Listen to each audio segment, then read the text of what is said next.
क्या इबादत की तेरे मुहाफिज ने तेरी उसकी आंखों के सामने से उठा लाया मैं तुझे। ज़ैन मेरे लिए सारी दुनिया से लड़ने का। महानूर अब हमारी जिंदगी में कभी भी वापस नहीं आनी चाहिए। आप दोनों अब नजर नहीं आने चाहिए शहर में। आखिरकार हकीकत सामने आ ही गई कि मैविशी वो इंसान है जिसने शादी वाले दिन महानूर को उसके मामू ममानी की मदद से अगवा करवा कर सेठ अकरम तक पहुंचाया है। ये हम आपको पहले भी बता चुके हैं कि महानूर के गायब होने के पीछे अगर कोई किसी का हाथ है तो वो सबसे बड़ा मैविश का है, क्योंकि इसकी मदद के बगैर उस घर से महानूर को लेकर जाना इतना आसान नहीं था। मैविश को पता चल चुका था कि महानूर के मामू ममानी भी महानूर के दुश्मन है। वो उनकी बातें सुन लेती है कि वो सेठ अकरम के कर्जदार हैं, जिसके बदले उन्होंने उसको महानूर देनी है। और मैविश तो किसी कीमत पर भी नहीं चाहती थी कि महानूर और ज़ैन की शादी हो। ज़ैन मैविश की पहली और आखिरी मोहब्बत है।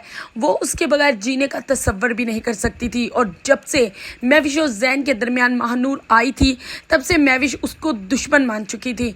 और अपनी बहन साबित होने पर भी उसने अपने दिल से महानूर की नफरत को कम नहीं किया, बल्कि उसके सामने मीठा बनकर उसके बीच में से जड़ें काट दी और खुद सबके सामने बेगुनाह भी बन गई। लेकिन ज़ैन जो दिलो जान से महानूर से मोहब्बत करता है, अपने माँ की वादे को पूरा करते हुए वो मैविश से शादी तो उसने कर ली, लेकिन उसके साथ ज़िंदगी गुजारना उसके बस की बात नहीं है। वो अपने सारे रिसोर्सेज लगा देगा महानूर को तलाश करने में। वो जानता है कि महानूर बेवफा नहीं है। महानूर के किडनैप के पीछे कोई ना कोई बड़ी वजह ज़रूर है। और दूसरी तरफ मदिहा बेगम को भी बहुत जल्द पता चलने वाला है कि वो किस आफत को ज़ैन की बीवी बनाकर इस घर में ले आई है। बड़ा शौक था इन्हें मैविश को अपनी बहू बनाने का, लेकिन मैविश एक नफसियाती मरीज़ा है, अपनी जिद के आगे किसी रिश्ते नाते को नहीं देखती। अब ये मदिहा बेगम और इसके पूरे घराने को तिगनी का नाच नचाने वाली है, क्योंकि जानती तो है कि ज़ैन महानूर से मोहब्बत करता है और कभी ज़िंदगी भर इसका नहीं हो पाएगा।